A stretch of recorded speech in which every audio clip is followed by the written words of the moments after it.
if you want to maintain your family, you don't talk to government. The government doesn't help you. They're not here to help you, and people don't understand that. Every time that you cede a little bit of your authority over to government, they take something in exchange for whatever the government's giving.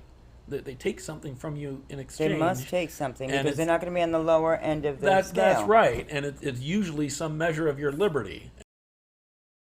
They're saying, oh, we're going to protect all these kids, and that's a good thing. And it's going to cost a lot of money, but we're going to do it, and that's a good thing, and we like it. But in exchange for that, you're going to lose your rights as a parent.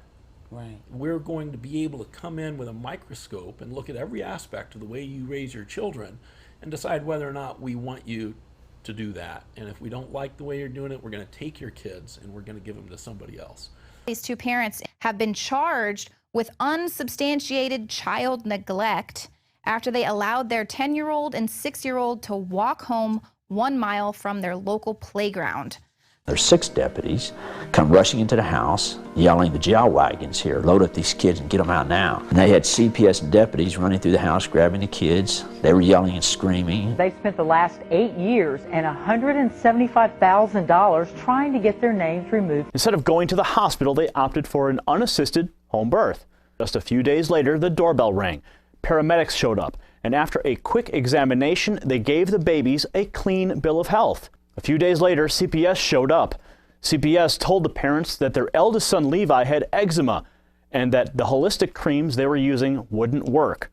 It was an anonymous tip from somebody who knew this family, who said they were suspicious because they had this traditional free-range lifestyle. Godboldo came to the attention of Child Protective Services after she decided to stop giving her 13-year-old controversial antipsychotic medication. The Department of Human Services attempted to take the child from the mother. Godboldo was hauled off to prison for 5 days. Ariana is now at a pediatric psychiatric facility where Godboldo claims she's being abused. Her mother took the stand today defending her rights as a parent. Part of it is the question, who decides what the best medical care is for a child?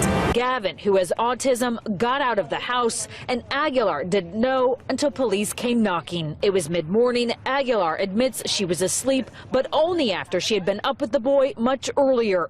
Gavin, smart, independent, and very active, was taken to CPS. We're out here, so we're out here because we got a call of concern that your oldest daughter suffers from seizures and does not have medical treatment. And you're not able to tell me who is reporting that? No, we do not disclose callers. And what are you asking for today? Cigarettes. Are you sexually active? Do you own a gun?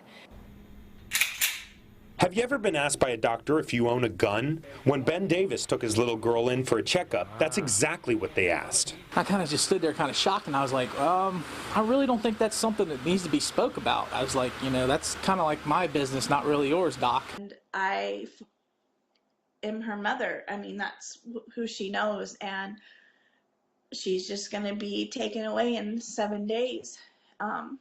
He said through his research, he had found out that kids in homosexual homes don't do as well as they do in heterosexual homes. And when they asked to show his research, he would not. Losing my son was the worst thing.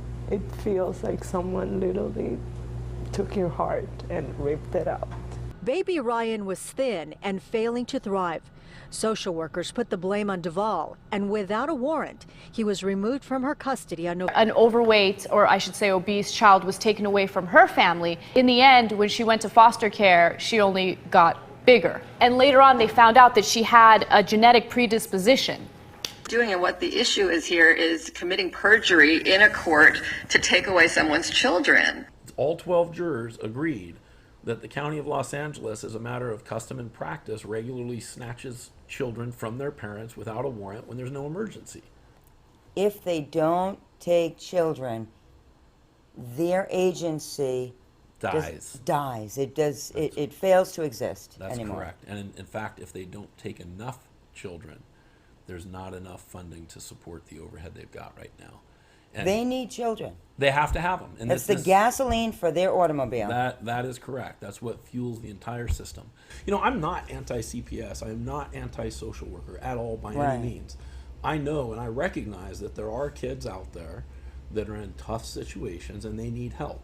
Right. I recognize that, and we have an obligation as a society to help those kids. That's right. It's our duty. But that's not what we have right now in terms of a system. What do we have? What we have is a system that it's inherently corrupt, in that the entire funding scheme for all these county agencies and state agencies too, like Arizona, they have a very similar system, but it's run by the state instead of the county.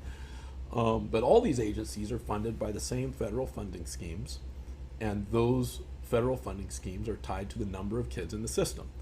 So inherently, and I did a deposition on this, it's online, it's Michael Riley, and we talked about this, and essentially what happens is the county's funding for its Child Protective Services Agency, whatever they want to call it, is derived from two sources in California. One, there's a state stipend, and the other, there's federal. It comes from Title 4E of the Social Security Act.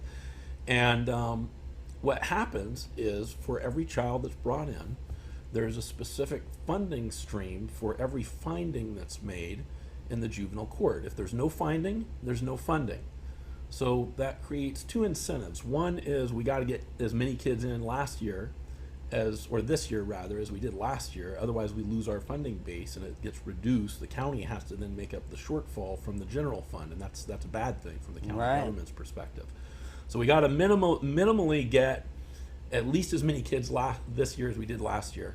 Okay. Secondarily, on the funding side of things, for the findings, once you have a court process in place for a child, we have to get a positive finding at each stage of the proceeding, otherwise we don't get money. They blatantly lied to build their case, to get their funding, to make sure that this parent and this child were going to remain separated. In the system. Well, in the system. In the system. Because remember, the longer the kid's in the system, the more money they get, because they get money at every stage of the proceeding. I'm just staggered by the claim that people in the shoes of your clients wouldn't be on notice that you can't use perjury and false evidence to take away somebody's children. That to me is mind-boggling. You know, every time somebody's looking at a political issue, every time they're looking at supporting an enactment, you have to ask yourself, in terms of liberty, what am I going to give up in exchange for whatever the government's promising? And it's usually not worth it. It's not worth it. And that's where we got ourselves right now with the child protection industry.